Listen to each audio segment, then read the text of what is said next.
Today, we're not sitting down in the studio, we're sitting down in one of the most exclusive communities in Los Cabos, Diamante. Welcome everybody to Golf Villa 48. This is a 5-bedroom, 5-bathroom home, 8,300 square feet, single level living with beautiful views of the Tiger Woods executive course. So places like these aren't just homes, they're long-term lifestyle decisions. It is very important to speak about the legal side with professionals like Javier Madero. So Javier, before we go into all of the Fideicomiso and all of the legal structure, can you tell us a little bit more about who is Javier Madero? First and foremost, I want to thank you, Begonia and René, to having me here with you. I'm a real estate attorney. I've been practicing law for about 10 years. I'm not very old, to be very honest with you. However, I do think that my experience has gotten to the point where I am now. I'm an UNAM graduate, and I got into real estate law because of my dad. I didn't want to be in real estate law, to be very honest with you. However, when I started practicing real estate law, I turned out to be very good at it, I think, or at least that's what my clients say. And so, yeah. Okay, awesome. Well, let's talk about the fear that the buyers have. What would you say is the biggest fear that your clients have told you when they come to Mexico? Because foreigners, they love Mexico, Canadians, Americans, etc., but they just are afraid to come here sometimes and purchase a property. Why is that? Right. I think the fear comes from investing in a different country. However, there are a lot of rumors and a lot of myths going around about the type of ownership that they can have here in Mexico, especially in Baja, because of the restricted area or what the law says about owning directly or indirectly, and so on and so on and so on. So I think the most commonly mistaken rumor is that the government will take away their property at some point after a certain amount of time, and that rumor comes from the duration of the trust. I mean, in order to create a trust, people need to get a permit from the Secretary of Foreign Affairs, and this is just in the restricted area here in Mexico, like within 50 kilometers of the beach, which is about 30 miles. So the only way of owning property is through a trust. And to get that trust, they need to get a permit. That permit's only good for 50 years. That makes people think that they will lose that property in 50 years. But in reality, they can just renew that permit. And if they don't renew that permit, they can just keep owning the property. However, it's just like owing taxes, for instance. I mean, they will not be able to sell that property without having this permit current. Another common thing that I get from a lot of buyers is that you own the house and you don't own the land. Can you shed some light on that? Absolutely not. Absolutely not. I mean, the basis or the essence of ownership here in Mexico, it works the same as in the US and in Canada. The principle of private property, we have the same principle of private property. I mean, I know that the legislation is not the same, and maybe the basis of the legislation are not the same. However, at least the private property basis, it is the same. I mean, you will essentially own the land, and if you build a house, you will also be owning the house. And it works the same for condos or any other type of real estate property. I mean, obviously, when you buy inside a condominium regime, and you're buying through a condo that is in the fourth floor, for instance, you're gonna be owning just that condo and whatever common areas from the condominium regime. However, I mean, the basis or the structure of the private property in Mexico works very similar like in the US and in Canada. Okay. And our trusts that we use down here, the bank trusts we use down here are very similar to a living trust and a family trust in the US and Canada. It is. I mean, at the end of the day, the legislation is different. I said that a couple minutes ago. I mean, the bases are similar, but the legislation at the end of the day will be different. However, I mean, just a parenthesis, I mean, a lot of people have probably heard the word Fideicomiso, and that's probably a hard word to pronounce, even for Spanish speakers. I've had that a few times. Yes. So, I mean, I only mention that because the word Fideicomiso is just the Spanish word for trust. So yeah, I mean, we can just call it trust or Mexican trust or whatever, and I'm referring to a Fideicomiso. I've heard a few variations of it throughout the years, and it's rather comical. We got fide, and then fiduciary, Fideicomiso, or I've heard some different translations, or pronunciations, sorry. Exactly.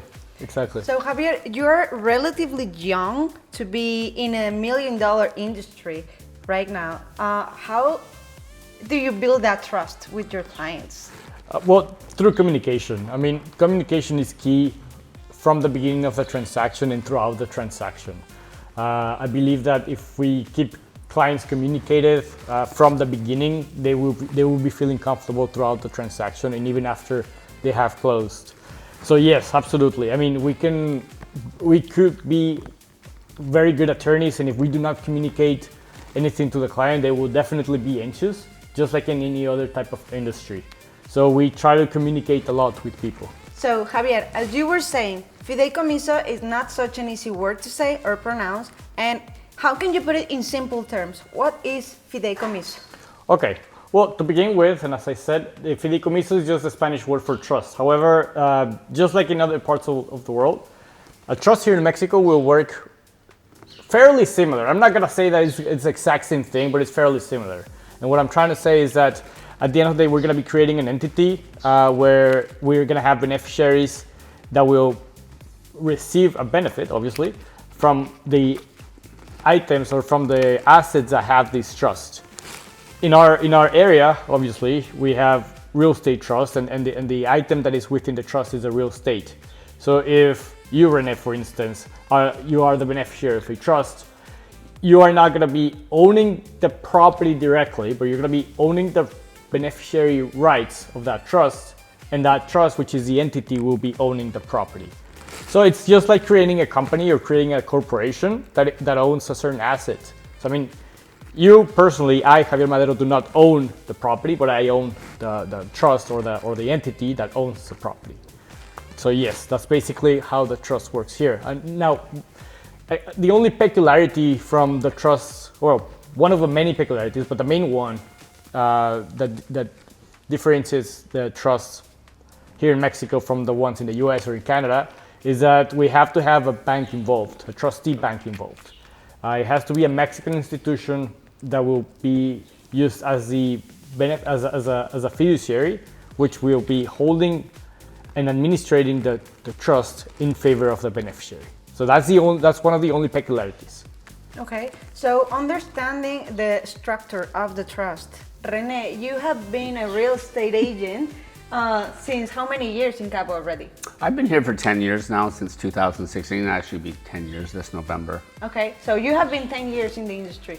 What are the most common questions that your clients will be asking you about the Fideicomiso or the trusted? We will call it the trust from Yes. now on to make it easier. So what will be a constant question that will be into the case scenario once they understand the structure of Fideicomiso? Well, we have the annual payment. We have the maintenance fee, which is annual. So that's something that they're not familiar with. That's something that has to be explained. They want to know how the beneficiaries work. You know, we provide passports.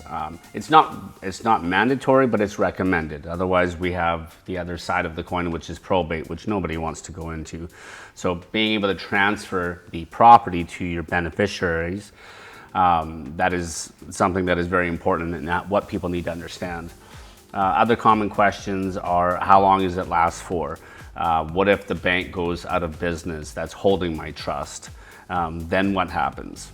Yeah, that's a very good question. I always get that asked a lot.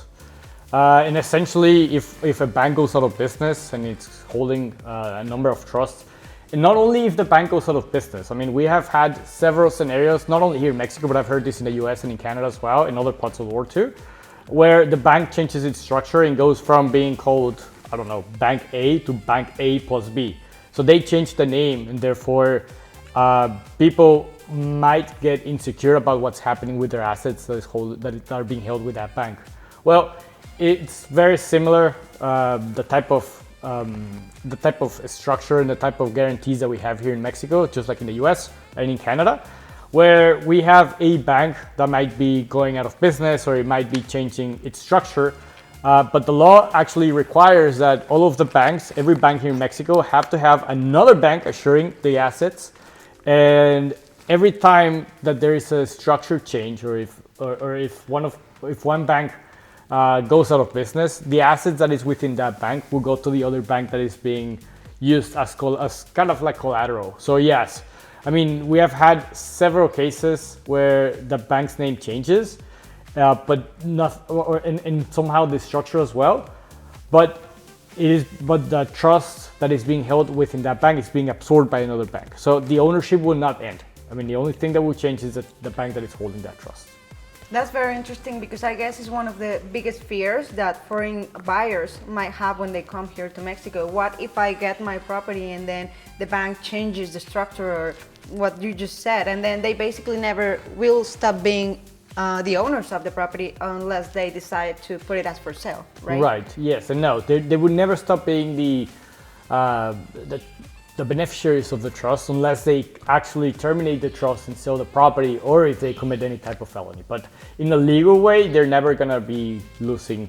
Never at risk. Exactly. Of losing. So it is completely safe for this kind of high value property that we're sitting down right now, which is a $3.7 million listing. And those kind of buyers, they want to make sure that everything is secure for them. And that's when you come in, right? Yes, absolutely. And I mean, regardless of the price of the property, we want to make sure that the investment is safe for the people buying property. So, I mean, the most important thing is to do a correct due diligence on the property and on the documentation of the property, not only physically speaking. I mean, sometimes we don't even know the color of the property, just the documents that are being held with the property and everything. But I mean, if we ensure that the documentation is fine and everything is correct and so on, we make sure that the investment is going to be safe for our buyers. So that's our main goal. And at the end of the day, so whether a foreigner is buying a $20,000 lot or a $20 million home, the process is the same. Yes, it will be the same. I mean, regardless if it's a $10,000 transaction or a $20 million transaction, essentially the process will be the same. So it doesn't really matter. We have to put the same level of attention to this type of properties, regardless of the price or regardless of the location.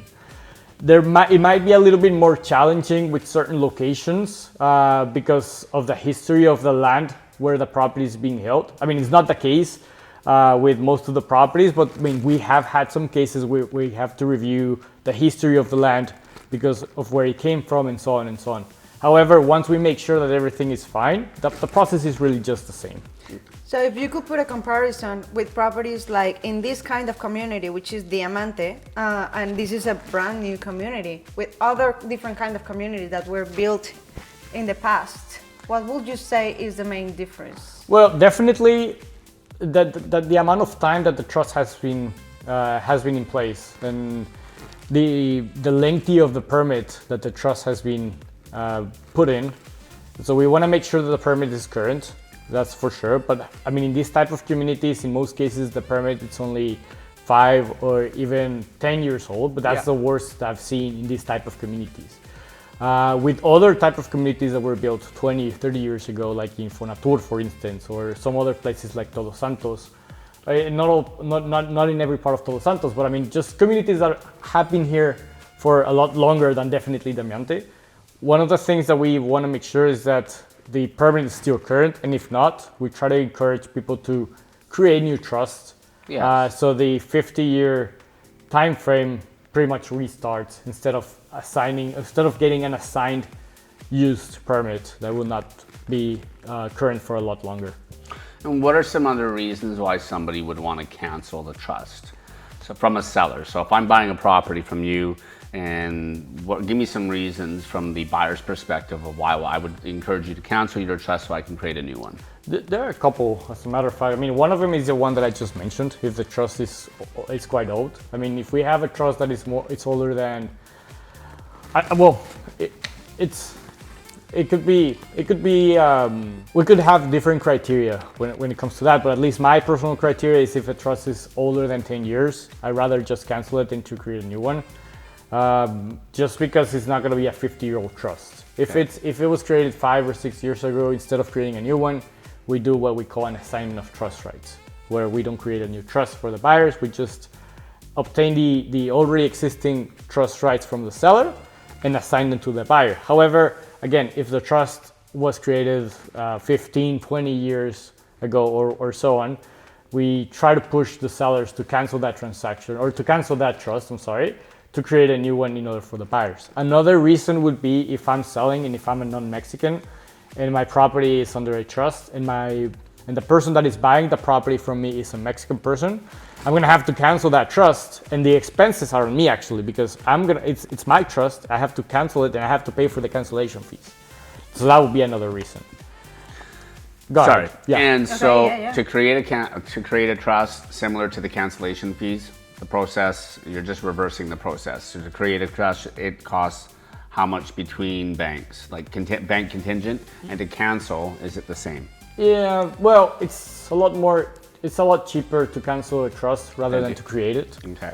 I mean, at the end of the day, when you create a trust, you're acquiring a property and you're paying some other expenses such as acquisition tax, which is 3% of the purchase price, or public registry fees and so on, that they all depend on the purchase price. However, when you cancel a trust, you just have to pay for the trustee bank fees, the notary fees, and your legal fees as well. There is a public registration fee as well, but it doesn't really depend on anything because there is no purchase price on a cancellation of a trust.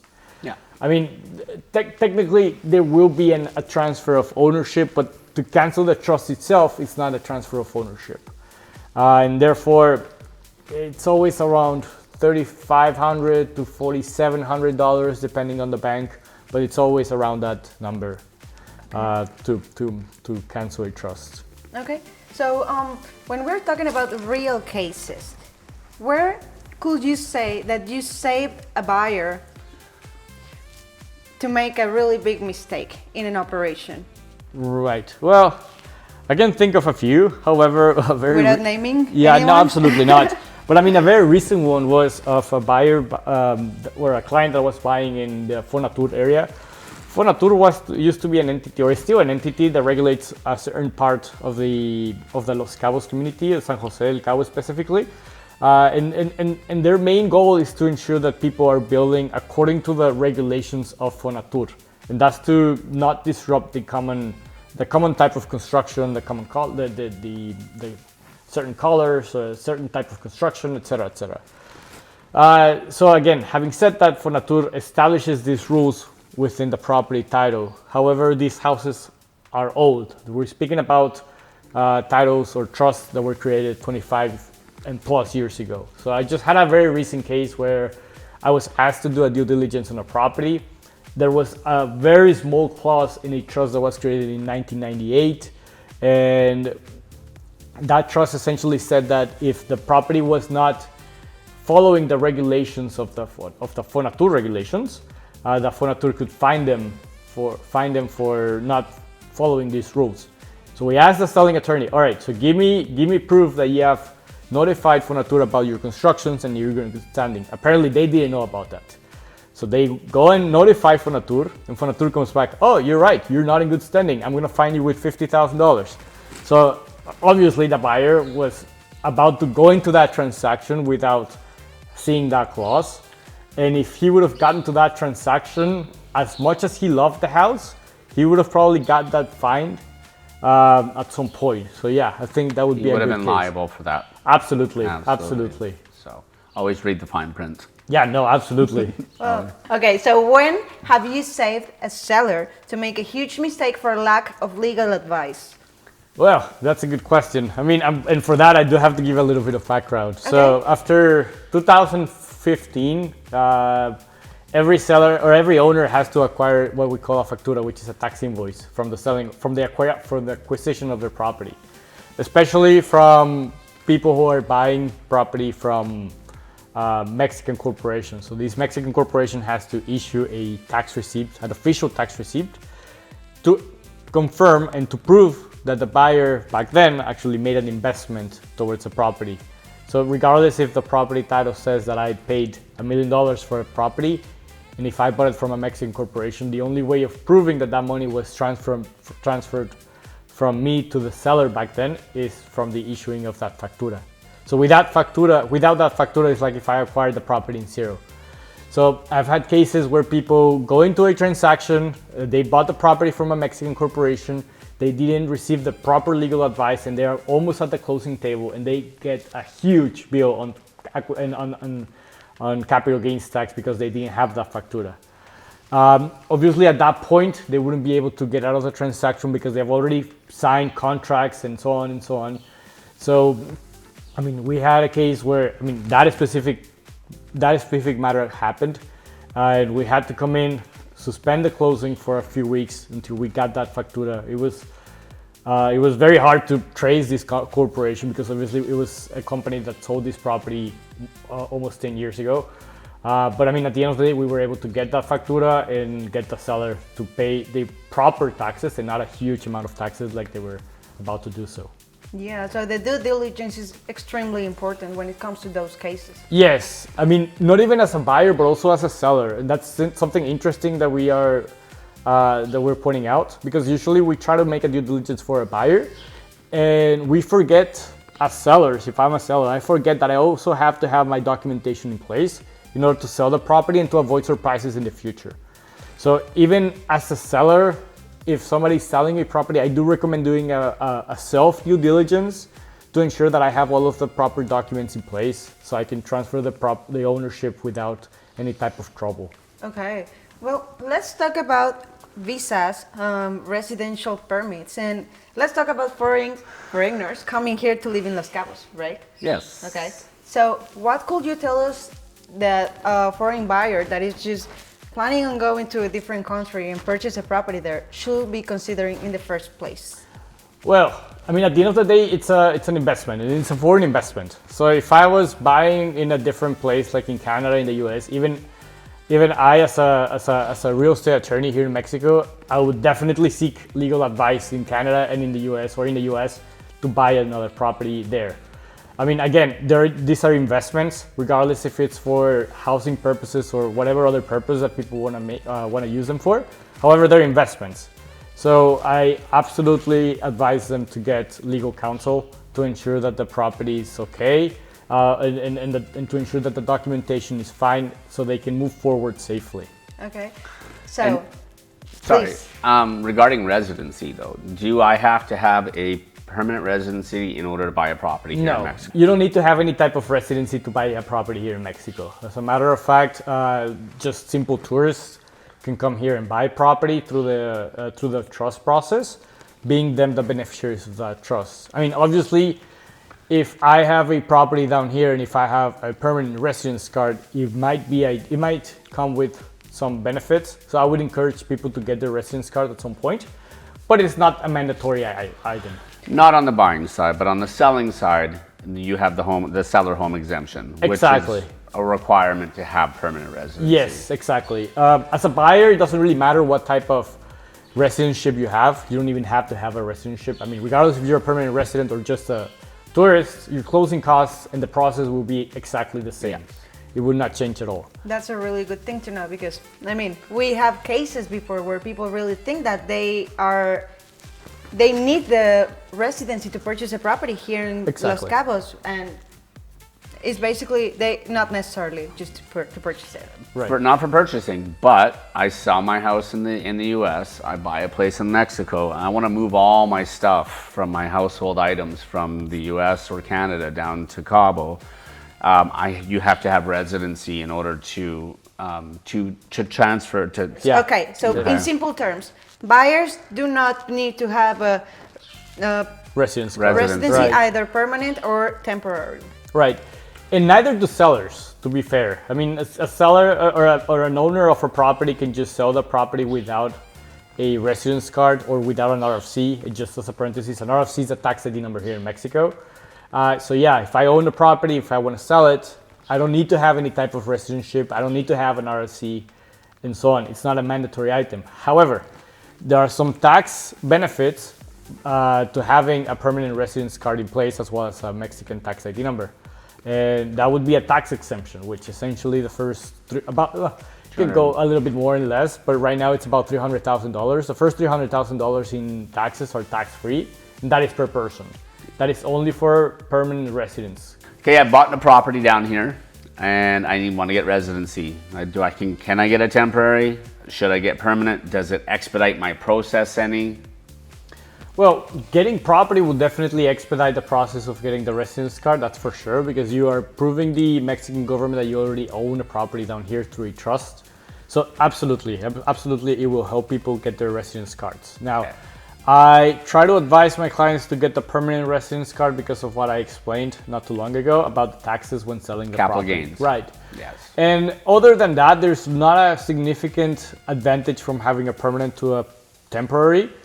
So I would definitely try to get the permanent one because of the taxes when selling. Yeah. Yeah. And that I mean, the makes temporary has to be renewed every year. So Right. permanent, once it's done, it's done. Yes, exactly. Exactly. Plus, you get to skip a line in the airport, which is quite nice. Yes, exactly. Yeah. I've always, but now that they got those new kiosks, some of those times the people I'm talking to on the plane, I get off the plane and I got my residency, and I'll stand there and wait, and they're already gone, and they're waiting at the luggage rack by the time I get there. Right. So, yeah. Well, you get to feel special going through the Mexican line. Yeah. That's true. Yeah. Yes. Okay, so let's talk about our final advices, okay? So I want you to tell us how to buy with confidence. I would like you to tell all of the people who are watching us 3 main advices that you will give them to purchase properties here in Los Cabos with confidence. Right. I mean, as I said not too long ago, getting legal advice, proper legal advice is the first thing. That would be my first advice, to get legal counsel to ensure that the investment is going to be made in a safe way, that they're acquiring something in a legal mean, and there are no surprises, even after getting the property. I mean, so they can get something legally that they will not be affected later after the transaction being done. However, not only getting an attorney is sufficient. I would advise to get a local attorney. I've had cases, I mean, at the end of the day, we are a federation just like in the US and in Canada. Is Canada a federation? Yeah. Yeah? All right, sorry. At the end of the day, we're a federation just like in the US and in Canada, and therefore every state has its own legislation. So I wouldn't feel confident enough to go to Quintana Roo, for instance, which is another touristic place, and offer my legal services there because the legislation will be different. So the second advice would be to get a local attorney. And third, to ensure that that attorney does a complete due diligence on the property. Because once you're in escrow, and if you find something in the middle of the transaction and you released the due diligence period, you might be held liable on losing some money because you didn't do the correct due diligence. Yeah.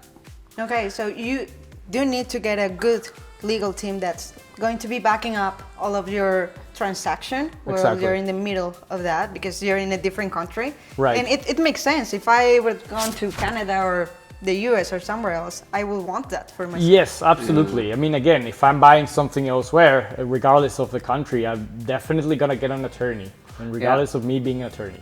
And another thing too, having a buyer's agent to represent you when you go into a development, because the listing agent cannot represent the developer who he's working for, and you, the buyer as well, equally. So, I mean, having a buyer's agent to help with these due diligence, hiring the closing attorney, because the buyer chooses the closing attorney, right? Right. So, and that'll be Javier Madero or another attorney that we've worked with in the past. And so the buyer has proper representation all the way through. Yeah, no, let it be Javier Madero. He's one of the greatest attorneys. Yes. So no, thank you very much for your time, Javier. We really appreciate everything that you have been explaining to us and educating us in the subject. We will probably have more questions later. We will ask people to let us know what they want to know about closings, about structure, legal structure, when it comes to purchasing a property here in Los Cabos. So we will see you more often, and thank you very much for your time. Absolutely. Thank you so much for having me. I enjoyed this. All right. Again, thanks for coming, Javier. I would love to show you the house before you take off, and Absolutely. then the next podcast, how about we talk about contracts? Sure, absolutely. I enjoyed being here, and I look forward to the next one. And please show me the house. Yeah, we're going to be touring Ronnie properties for all of these podcasts. So if there's anybody who has any questions about the properties that we're in, please feel free to reach out, ask myself or Bago, and we'll assist. And please, if you have any specific questions about what we just spoke in this podcast, those were amazing subjects, and we're very lucky to have Javier Madero here with us, sitting in this luxury golf villa. So just type it there and we will address each one of those. Thank you very much for your time, Javier, Rene. Thank you. Thank Let's you do very it. much.